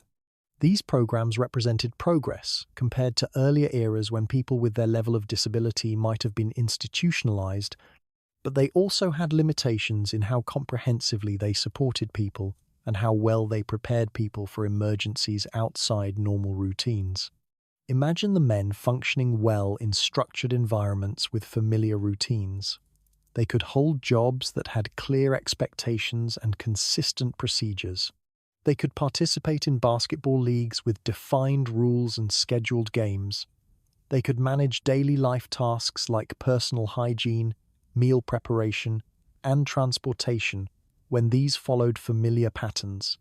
What they struggled with was handling unexpected situations, making rapid decisions about unfamiliar problems, and assessing complex scenarios where normal rules might not apply. This combination of capability in familiar contexts and vulnerability in unfamiliar ones is characteristic of mild intellectual disabilities. It means that people can appear quite competent and capable in daily life, while still needing significant support when faced with novel challenges. The Yuba County 5 case illustrates tragically what can happen when people are placed in a crisis situation far outside their normal experience and without the support systems they need. Picture modern understanding of intellectual disabilities emphasizes person-first language, focuses on abilities rather than deficits, and recognizes that people with developmental disabilities have rights to dignity, independence, and inclusion. The language and attitudes of 1978 would seem outdated and sometimes offensive by current standards. But the fundamental challenge remains: how do we support people in living as independently as possible while also ensuring they have protection and assistance when they need it? The Yuba County 5 were not being supervised every moment. They were trusted to go to a basketball game on their own, to drive 70 miles, to manage their evening independently. This trust reflected respect for their competence and their right to make their own decisions. But it also meant that when something went wrong, when they ended up in a situation beyond their ability to handle, there was no one there to help them, to call for assistance, to make decisions that might have saved them. There is no good answer to how this balance should be struck. Over-supervision and over-protection deprive people of autonomy and treat them as less than full persons. Under-supervision and insufficient support expose people to risks they may not be able to manage. The 5 friends deserved the independence they had, deserved to be trusted to manage an evening out, deserved to be treated as capable adults. That this particular evening ended in tragedy does not mean the trust was misplaced, only that circumstances arose that no one anticipated and that proved beyond their ability to handle. Imagine the question of whether anyone could have prevented what happened is painful and probably unanswerable. Should the men not have been allowed to go out without more capable supervision? This seems patronizing and would have deprived them of normal social experiences.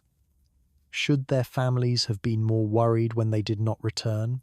The families became concerned as soon as it was clear something was wrong and initiated search efforts as quickly as they could. Should the search have been more extensive immediately? Searchers did what they could with available resources in difficult conditions. Picture second-guessing decisions made decades ago with the benefit of hindsight is easy. Living through those events in real time, making decisions with incomplete information, hoping for the best while fearing the worst, this is much harder. The families did what they thought was right.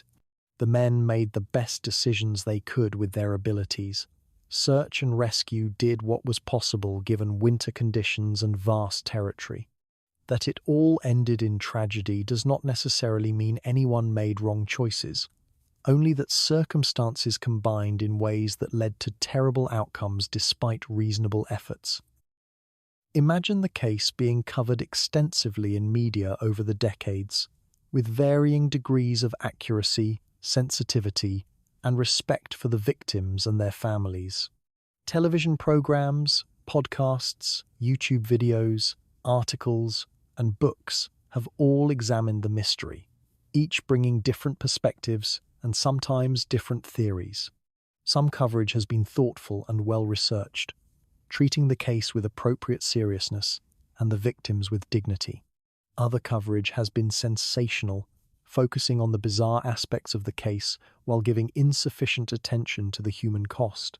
The moniker, America's Dyatlov Pass, has helped keep the case in public awareness by connecting it to a famous mystery that many people find fascinating. But the comparison also risks trivializing what happened, turning real deaths into puzzle to be solved rather than tragedy to be grieved. The Dyatlov Pass hikers were experienced outdoors people on a planned expedition. The Yuba County Five were vulnerable individuals who never intended to be in wilderness and who died there partly because their disabilities prevented them from responding effectively to crisis.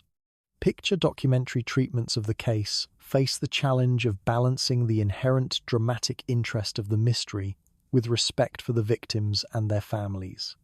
The facts of the case are inherently compelling: the wrong turn, the abandoned car, the impossible walk, the trailer with unused resources, the prolonged survival followed by preventable death.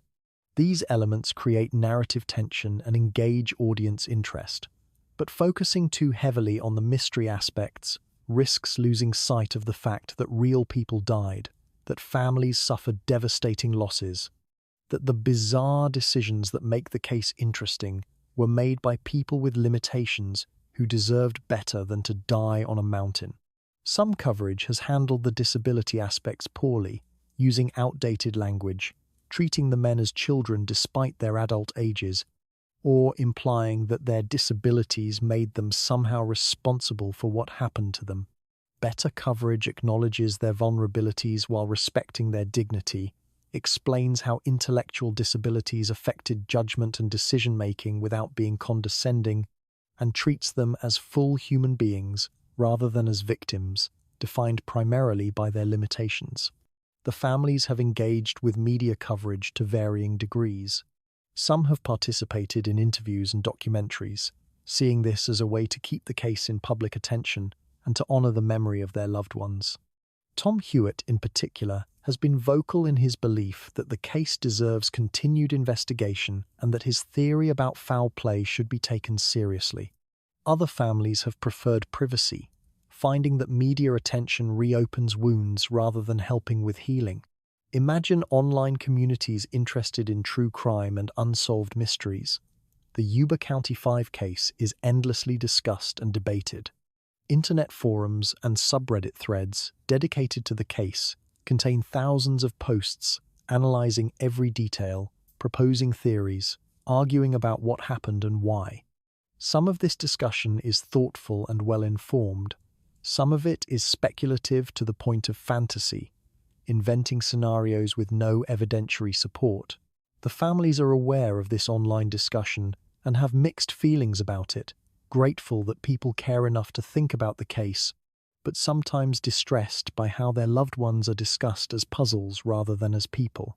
The case has also become a reference point in discussions about disability rights, about how society treats vulnerable populations, about the importance of support services and protective measures. Advocates for people with intellectual disabilities point to the Yuba County 5 as an example of what can happen when support is inadequate or when people are placed in situations beyond their ability to manage.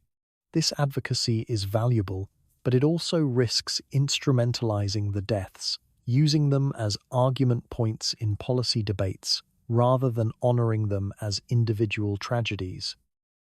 Picture the question of what lessons, if any, can be drawn from the Yuba County 5 case is difficult. Every tragedy prompts the question of whether it could have been prevented, whether policies or practices could be changed to ensure it never happens again. But the specific circumstances of this case, the combination of factors that led 5 friends to end up on a mountain where they had no reason to be, are so unusual that extracting generalizable lessons is challenging. We can say that people with intellectual disabilities need appropriate support and protection, but this was already understood in 1978 and is better understood now. We can say that wilderness search and rescue resources need to be adequate, but this is always limited by funding and geography. We can say that families need to be vigilant about knowing where their loved ones are and what they are doing, but families cannot supervise adults every moment without depriving them of autonomy. Perhaps the only reliable lesson is that tragedy can strike anyone, that circumstances can combine in ways that transform ordinary activities into disasters, that vulnerability exists in degrees, and that people who function well in familiar environments may struggle catastrophically in unfamiliar ones. This is not a comforting lesson or a particularly actionable one, but it may be the most honest assessment of what the Yuba County 5 case teaches us. Imagine for the people of Yuba County, the disappearance and deaths of the 5 friends was a defining event in local history. Picture the community in 1978 learning that 5 of their own were missing, then learning they had been found dead under mysterious circumstances. The shock and grief affected the entire community, not just the immediate families. People who knew the men from employment programs, from church, from casual encounters at the store, all these people lost someone they knew and cared about. The basketball community in particular felt the loss acutely. The Gateway Gators lost their entire team. Other players in the league lost teammates and competitors. The joy that these men had found in basketball, the satisfaction and confidence and friendship that the sport had given them, became forever shadowed by the tragedy. The tournament they were so excited about went on without them. The championship they might have won remained unachieved. The trip to Los Angeles and Disneyland they had looked forward to never happened. In the years since, memorials have been held, remembrances have been shared, and the 5 friends have been honored in various ways. Their names are spoken at gatherings, their photographs are displayed, their story is told to new generations. They are not forgotten, though understanding of what happened to them remains incomplete. The passage of 47 years has transformed the case from recent tragedy to historical mystery. The parents of the 5 men have died, taking with them direct knowledge of their sons' personalities and habits. The searchers who found the bodies have aged or passed away. The investigators who worked the case have retired. Time has created distance that makes the events seem less immediate, less real, more like a story than like something that actually happened to actual people. But for those who remain, siblings like Tom Hewitt, extended family members, friends who knew the men, the loss is still personal and present. 47 years is a long time, but it does not erase the memory of someone you loved. It does not fully heal the wound of losing them under circumstances that defied understanding. The mystery may be historical, but the grief remains contemporary for those who carry it. The Forest Service trailer where Ted died still exists, though whether it remains in use or has been decommissioned is unclear from available sources. Picture this structure standing in the forest, ordinary in appearance, giving no indication of the tragedy that occurred there. Forest Service personnel who work in that area know the history, know that a man died there slowly while surrounded by resources he never used. The trailer is part of Yuba County 5 law, a physical location where people interested in the case sometimes visit, though whether such visits are respectful pilgrimages or ghoulish tourism depends on the attitude of the visitor. The road where the car was found is still there, still winding through Plumas National Forest, still dangerous in winter. People drive it without knowing that 5 friends once abandoned a car on this route and walked to their deaths. The forest where they died looks no different than any other part of the vast wilderness that covers the Sierra Nevada. There are no markers, no monuments, nothing to indicate that this particular patch of forest witnessed tragedy. Gary Mathias, never found, exists in a state between life and death, missing rather than confirmed dead. If his remains lie somewhere in Plumas National Forest, they have escaped discovery despite extensive searching. If he somehow survived and is alive somewhere, he would now be in his 70s, living under another identity, having never contacted his family or friends in nearly 5 decades. This scenario seems extraordinarily unlikely, but cannot be absolutely ruled out. The mystery of where Gary is, and what happened to him specifically, remains one of the enduring questions of the case.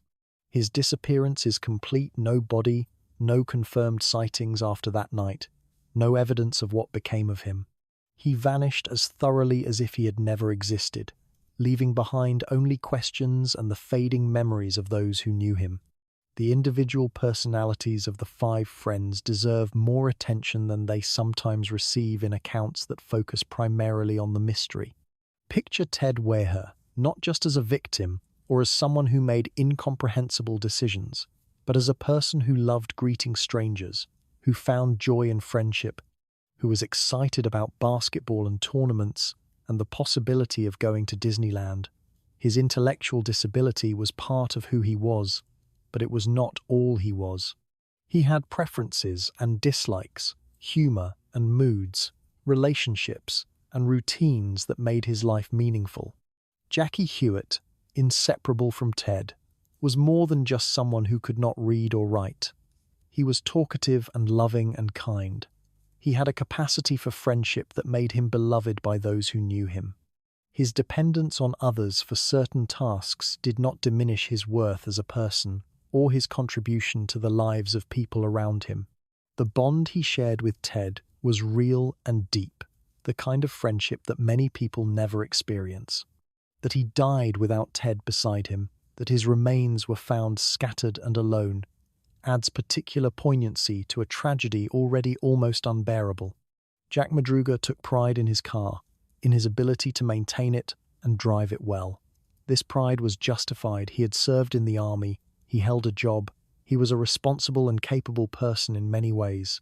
His mother's description of him, as quiet but very smart, captures something essential about how people with learning difficulties can possess intelligence and capability that is not always recognized by others.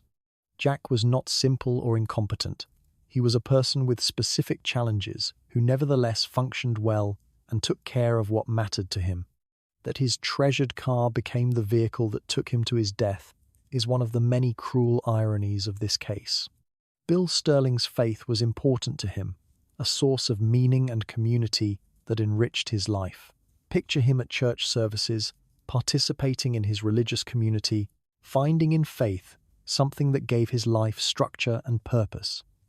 His love of bowling likewise speaks to someone who had interests and passions, who enjoyed activities and worked to become good at them. These details matter because they make Bill real. They transform him from victim in a mystery to person who lived a life that had value beyond how it ended. Gary Mathias had overcome significant challenges to achieve stability in his life. Schizophrenia is a serious mental illness that can be completely disabling without proper treatment.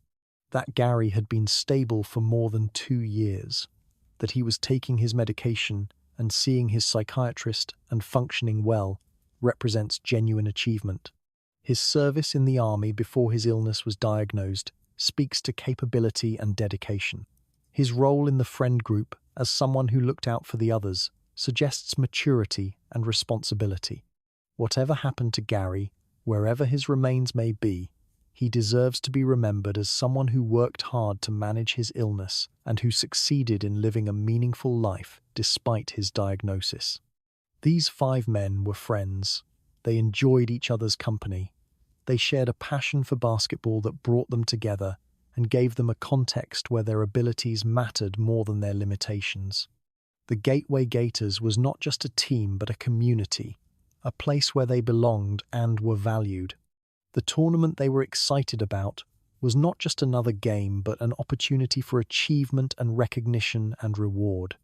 Understanding this context is essential to understanding why the idea that they would voluntarily miss the tournament is so impossible to accept. The technical analysis of the car's condition and location provides important clues about what might have happened, though, like all evidence in this case, it raises as many questions as it answers. Picture investigators examining the Mercury Montego in detail, noting every aspect of its condition, trying to understand the sequence of events that led to it being abandoned where it was found. The car was not badly stuck. This fact has been emphasized by everyone who examined it.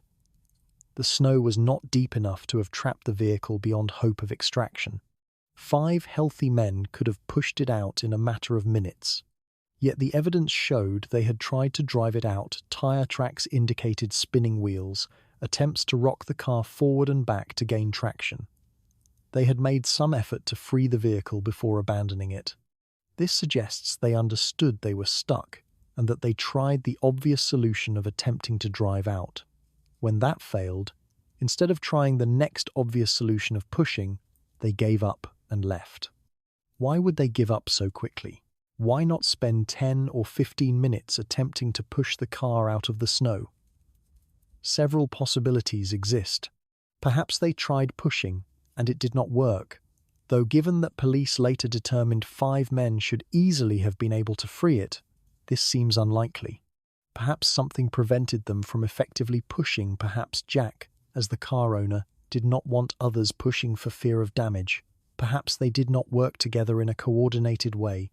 Perhaps the snow and cold had already weakened them more than they realized. Another possibility is that something frightened them into leaving the car quickly. If they saw or heard something that scared them, if they thought they were being followed or threatened, they might have abandoned the car in panic without taking time to try freeing it. This would explain the window being down and doors being unlocked, rapid exit in fear rather than careful departure. It would also explain why they walked into the wilderness rather than staying with the car. They were fleeing from something. A variation on this theory suggests that whoever was driving realized they were in the wrong place and panicked, and that this panic spread to the others. Perhaps the driver understood they were far from where they should be, on a road they did not know, in conditions they were not equipped for. Panic can cause irrational decisions, and if one person panics, others may follow suit, especially if they depend on that person for guidance and decision-making. The missing keys add another layer of mystery. Car keys are not easy to lose, especially in a situation where you are abandoning a vehicle. They would typically be in the ignition, or in someone's pocket, or at minimum dropped nearby where they could be found. That the keys were never located suggests either they were deliberately taken as the men left, or they were lost in snow somewhere along the route away from the car, or someone who was not one of the 5 took them. None of these explanations is entirely satisfactory. The map neatly folded in the glove compartment suggests that at some point earlier in the drive, someone had consulted the map and then carefully put it away. This does not sound like the action of people who are lost and panicking. It sounds like organized, methodical behavior, consulting the map, determining the route, folding it, and putting it back. This behavior is inconsistent with people who are desperately lost and making irrational decisions. It suggests that when they consulted the map, they were still thinking clearly and following some plan, even if that plan led them to the wrong place. For researchers and investigators who continue to study the case, the frustration lies in having so much information yet still lacking the crucial element that would explain everything. We know where the men went. We know what route they likely took. We know where 4 of them died and roughly when. We know what resources were available in the trailer and that Ted did not use them effectively. We know about Joseph Schonz's account of seeing people on the mountain that night. All of this information exists, documented and verified, yet it does not combine into a coherent narrative that answers the fundamental question, why? Picture an investigator reviewing the case files, looking at photographs of the abandoned car with its window rolled down and doors unlocked, reading the autopsy reports describing deaths from hypothermia and starvation, studying maps showing the impossible distance the men traveled through deep snow. Every piece of evidence is there, carefully collected and preserved, but the pieces do not fit together in a way that makes sense. It is like having all the parts of a puzzle, except the few central pieces that would show what the picture is supposed to be. Modern investigative techniques that did not exist in 1978 might provide additional information if applied to the case today. DNA analysis could potentially identify remains more definitively, though this matters less when we already know who the victims were. Digital reconstruction of the route and timeline could create detailed visualization of what the men's journey must have been like. Forensic psychology could provide more sophisticated analysis of how their disabilities might have affected decision-making under stress. But whether any of these techniques would actually solve the mystery is questionable. The problem is not lack of evidence, but lack of evidence that explains motive and decision-making. We need to understand not just what happened, but why people made the choices they made. Physical evidence cannot tell us what someone was thinking or why they did something that seems irrational.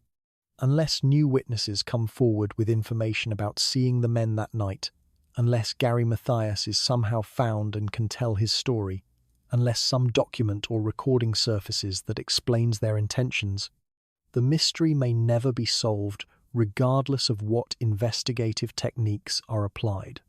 Some mysteries remain unsolved not because investigators are incompetent, but because the information needed to solve them does not exist or cannot be accessed. The Yuba County 5 may be such a case solvable in principle if we knew what the men were thinking and why they did what they did, but unsolvable in practice because that information died with them or exists only in the mind of Gary Mathias, who has never been found. This is unsatisfying, particularly for families who deserve answers, and for those who are drawn to mysteries precisely because they want to solve them. But accepting that some questions cannot be answered is part of living in a world where human behavior is complex and where information is often incomplete. The Yuba County 5 case may have to remain permanently in the category of unsolved mysteries, not because we have failed to investigate thoroughly, but because the critical information simply is not available. The weather conditions on the night of February 24th to 25th deserve more detailed examination because they played such a crucial role in what happened. Picture the forecast for that evening. No severe storm warnings were issued. No extreme weather was predicted. This was ordinary winter weather for the Sierra Nevada foothills, cold but not catastrophic, some snow but not a blizzard. The men would have had no reason to expect that being outside in these conditions would be particularly dangerous. However, even ordinary winter weather in mountains can be deadly for people improperly dressed and unprepared. Temperatures in the 20s Fahrenheit may not sound extreme to people living in colder climates, but combined with wind, wet clothing from falling in snow, and exertion from walking through deep drifts, such temperatures can cause hypothermia rapidly. The men were wearing street clothes, regular pants and shirts that would provide minimal insulation when wet, street shoes that would have become soaked within minutes of walking through snow. Hypothermia does not require extreme cold. It requires only that the body loses heat faster than it can produce it. Walking through snow causes sweating from exertion, and sweat-soaked clothing loses its insulating value. Falling in snow wets clothing even more thoroughly. Wind strips away body heat. Fatigue reduces the body's ability to generate warmth through movement. Within an hour or two of leaving the car, the men would have been experiencing early stages of hypothermia, shivering, confusion, loss of coordination, difficulty making decisions. As hypothermia progresses, it affects judgment and reasoning in ways that can seem bizarre to outside observers, but that are well-documented medical phenomena.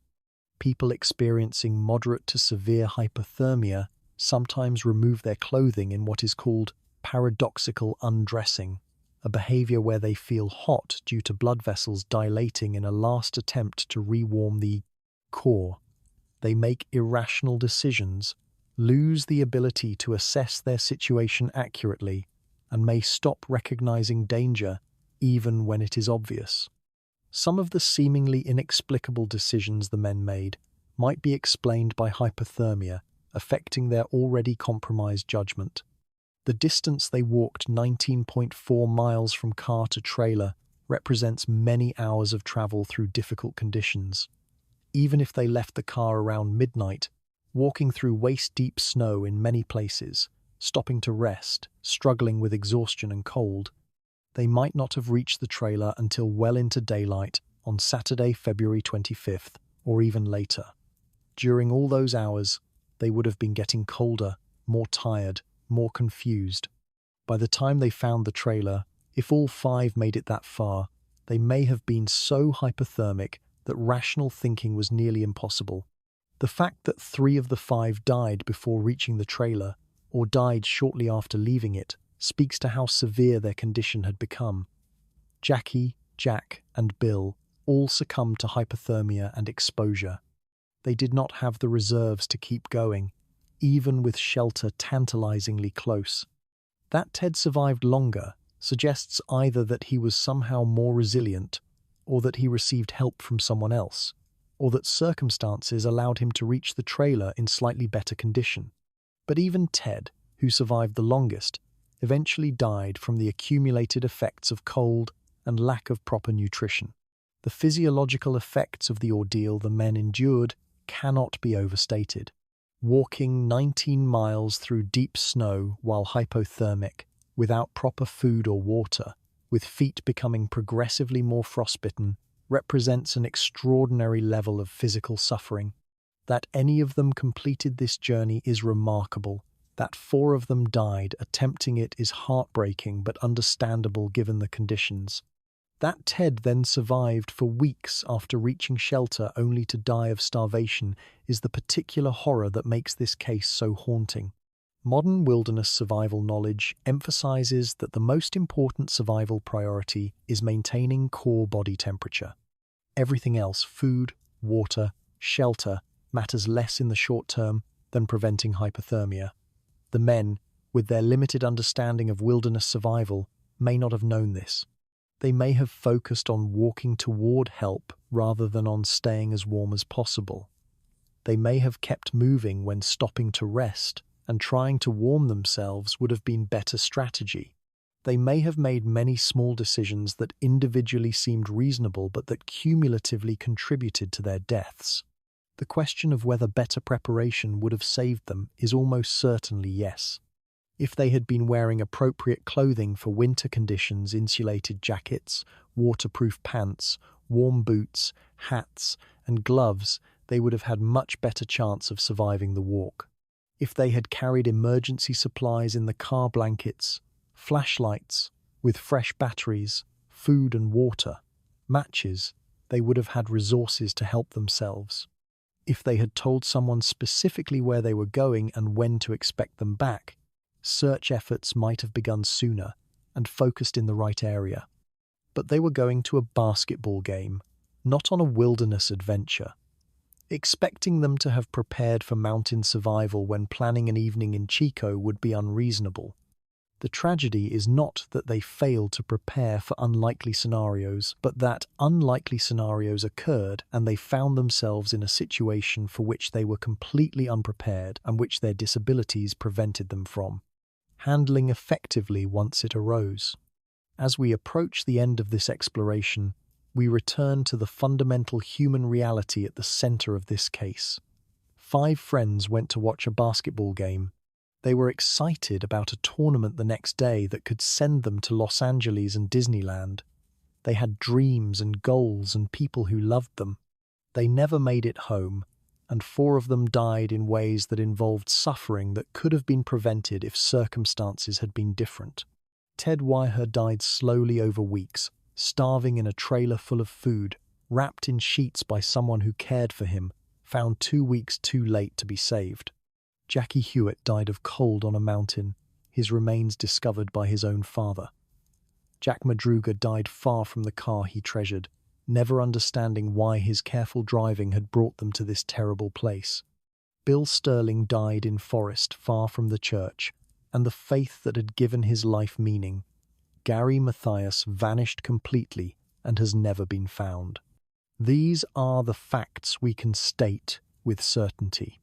Everything else, why they went to the mountain, why they abandoned the car, why they walked so far through deep snow, why Ted did not use the resources available to him, remains in the realm of theory and speculation.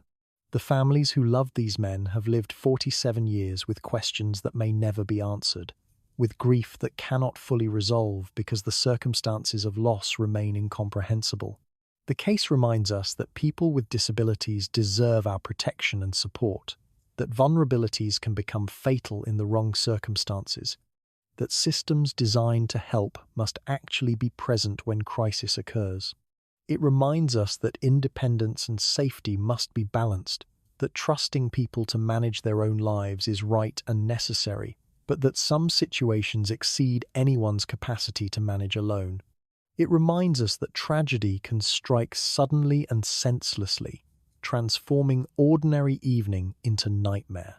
For those of us who encounter this case as distant observers, who read about it or hear about it, but who did not know these men and do not carry their loss, we have an obligation to remember that we are discussing real people who died real deaths, that families still grieve them, that reducing them to puzzle to be solved misses the essential human dimension of what happened. The mystery is fascinating, but the tragedy is what matters. The families continue to carry their questions and their grief decades later. They wonder if their loved ones suffered greatly or died quickly. They wonder if the men were frightened or confused, or if hypothermia brought merciful unconsciousness before the end. They wonder if they could have done anything differently, though rational analysis says they could not. These are the questions that accompany prolonged grief, the what-ifs and if-onlys that can never be answered, but that persist nonetheless in the minds of those left behind. The community of Yuba County likewise carries the memory of this tragedy as part of its collective history. The case is taught as cautionary tale about wilderness safety, as reminder of vulnerability, as example of mystery that resists solution. The Gateway Gators basketball team is remembered not just for the games they played, but for the 5 friends who never returned from what should have been ordinary Friday evening. The 5 friends, Ted and Jackie and Jack and Bill and Gary, deserved better than to die on that mountain. They deserved to play in their tournament, to go to Los Angeles, to visit Disneyland, to continue living their lives surrounded by people who understood and valued them. That they did not get to do these things, that their lives ended in confusion and cold and suffering, is a tragedy that no amount of investigation or analysis can mitigate. Somewhere in the vast forest of Plumas National Forest, Gary Mathias may still lie undiscovered. Somewhere in the records and memories and discussion of this case, there may be a detail that would unlock the mystery and explain everything. Somewhere in the passage of time and the gradual fading of direct memory, this case will transition from living tragedy to historical curiosity.